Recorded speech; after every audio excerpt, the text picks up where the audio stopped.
সেইফালে বৰষুণ, ৰাতি টোপনি নাই, দিনতো তেনেকৈ যায়। ছ'চিয়েল মিডিয়াত পষ্টসমূহ দেখি justice for Zubeen Garg, justice for Zubeen দা। তাৰমানে কোনোফালে কোনো গুৰুত্ব নাই। তাৰমানে অসমীয়া ৰাইজৰ প্ৰতি, আমাৰ হিয়াৰ আমঠু জুবিন গাৰ্গৰ প্ৰতি কাৰো একো গুৰুত্ব নাই। আমি সকলোৱে চিঞৰি আছোঁ, প্ৰতিবাদ কৰিব নোৱাৰোঁ। প্ৰতিবাদৰ কণ্ঠক ৰুদ্ধ কৰি পেলাইছে সকলো ফালৰ পৰা। কি পৰিস্থিতিত পৰিছোঁ, কি পৰিস্থিতিত আমি অসমীয়া ৰাইজ জীয়াই আছোঁ। যি মুক্ত প্ৰতিবাদী সত্তা এটা আছিল, তেওঁকো দমন কৰি পেলালে। ভগৱান ইমান নিষ্ঠুৰ হ'ব পাৰে নাই, তাকো ভাবি পোৱা নাই। কামসমূহ কেনেকৈ আগবঢ়াই লৈ যাওঁ, কিমান কাম পৰি আছে, সকলো স্তব্ধ হৈ পৰিছে। সামাজিকভাৱেও তাৰমানে দায়বদ্ধতা হেৰাই পেলাইছোঁ। তাৰমানে এনেকুৱা পৰিৱেশ, চৌদিশে কেৱল এটাই চিন্তা, কি হ'ব, কি হৈছে। তাতেই জানো দায়িত্ব শেষ। তেওঁলোকক ছিংগাপুৰৰ পৰা আনিছে, লকআপত দিছে। না কিবা আপডেট আছে, ৰিপৰ্টত কি আহিলে, কি হ'ল, ছিংগাপুৰৰ পৰা কি ৰিপৰ্ট আহিলে, কি আপডেট আহিলে, তাত কি পালে, একো খবৰ নাই। এইফালে তাৰ মাজতে কিছুমানে ৰাজনীতি কৰাত লাগিছে। নানান আপডেট, এইটো কৰিছোঁ, সেইটো কৰা নাই, মই থাকিলে ইমানখিনি কৰিছোঁ, মই ইমানখিনি কৰিব পৰা নাই, আপোনালোকে নিজে কৰক। আজি গৰিমা বৌ কান্দি ক'ব লগা হৈছে, যিগৰাকী ব্যক্তিয়ে এগৰাকী সত্তাক জীয়াই ৰাখিছিল, তেওঁ বিশ্বাসত পঠাই দিয়া ব্যক্তিগৰাকীক তেওঁৰ মাজৰ পৰা টানি লৈ গৈছে। আজি কান্দি কান্দি ক'বলগীয়া হৈ গৈছে এগৰাকী নাৰীয়ে, এগৰাকী স্বামী হাৰা পত্নীয়ে অনুৰোধ কৰিব লগা হৈছে ৰাইজক। অসমৰ হিয়াৰ আমঠু যাক জাষ্টিছ দিব পৰা নাই, তাৰ মাজতে ৰাজনীতিৰ বীজ সিঁচিব ধৰিছে। অসমৰ মুখ্যমন্ত্ৰী হিমন্ত বিশ্ব শৰ্মালৈ কাতৰ অনুৰোধ জনাইছোঁ, লাষ্ট টাইম অকণমান গভীৰভাৱে ভাবি চাওক। আপুনি হয়তো সকলো জানে, সমস্ত ঘটনাৰ কথা জানে। আপুনি জানি উঠি এনেকুৱা পৰিস্থিতি নল'ব।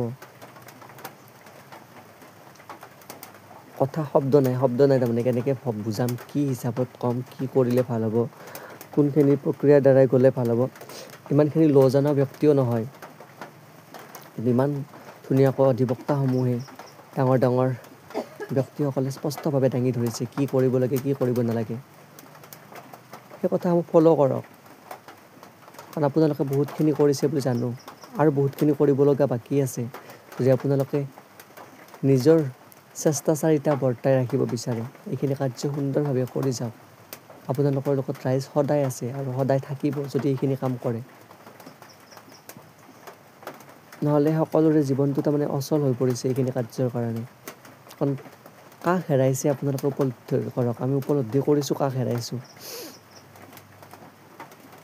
কিমান কম, কিমানবাৰ ক'বলৈ তাৰমানে ভাষা, অনুভৱ তাৰমানে এনেকুৱা, তাৰমানে ৰাতি টোপনি নাহে, 2-3 বজাত হঠাৎ মনত পৰে, মোবাইলটো অন কৰিব নোৱাৰোঁ, চৌদিশে তাৰমানে কেৱল তেওঁ, প্ৰতিটো ক্ষেত্ৰতে কেৱল জাষ্টিছ। আৰু নালাগিবনো কিয় জাষ্টিছ।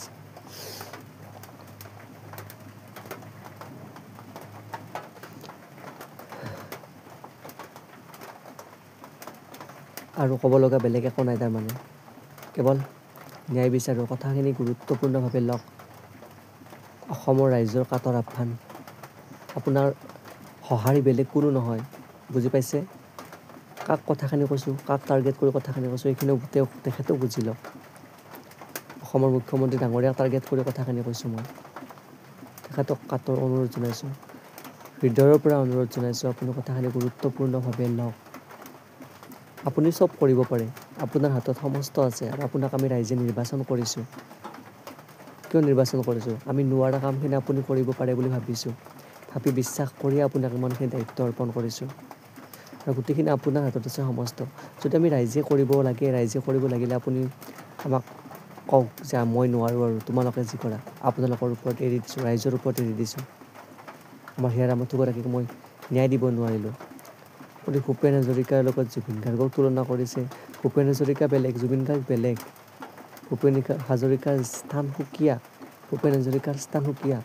অন্যৰ লগত তুলনা নকৰিব, দুয়োগৰাকী আমাৰ হিয়াৰ আপোন। কিন্তু ভূপেন হাজৰিকা দেৱ কেনেকৈ ঢুকাইছে, তেওঁ বৃদ্ধ হৈছে, তেওঁ গোটেইখিনি কৰিবলগীয়া কাম কৰি থৈ গৈছে যিখিনি প্ৰয়োজন আছিল। কিন্তু জুবিন গাৰ্গৰ আধা কামো সম্পূৰ্ণ নহ'ল। নোহোৱাৰ পিছতে তেওঁ যিখিনি সময় থাকিল, সেইখিনি সময়ৰ ভিতৰতে তেওঁ কিমানখিনি কৰি থৈ গ'ল আমাৰ কাৰণে। আৰু যদি কিছু সময় থাকিলে আমাৰ মাজত তেওঁ আৰু কিমানখিনি পালোঁ হয়, কিমানখিনি উপহাৰ। তো আমাৰ মাজৰ পৰা হেৰাই গৈ কিমানখিনি আমাৰ হানি হ'ল, কিমান লছ হ'ল আপুনি উপলব্ধি কৰিব পৰা নাই, হয়তো উপলব্ধি কৰিব পৰা নাই। উপলব্ধি কৰক আৰু আমাৰ কাষৰ অনুৰোধ আপুনি ৰক্ষা কৰক। নহ'লে পৰিস্থিতি একেবাৰে বেয়াৰ ফালে গৈ আছে। আজি গৰিমাবৌ কান্দিছে, এদিন সমগ্ৰ অসমে কান্দিব লগা হ'ব। সমগ্ৰ ভাৰততে এনেকুৱা পৰিস্থিতি হৈছে যে জাষ্টিছ ফৰ জুবিন গাৰ্গ লিখিব লগা হৈছে। সমগ্ৰ ভাৰতবৰ্ষৰ প্ৰতিনিধিসকলে এই বিষয়টোক গুৰুত্বপূৰ্ণভাৱে লৈছে। আপুনি কথাখিনি গুৰুত্বপূৰ্ণভাৱে লওক আৰু অসমৰ ৰাইজৰ টোপনিত সহায় কৰক আপুনি।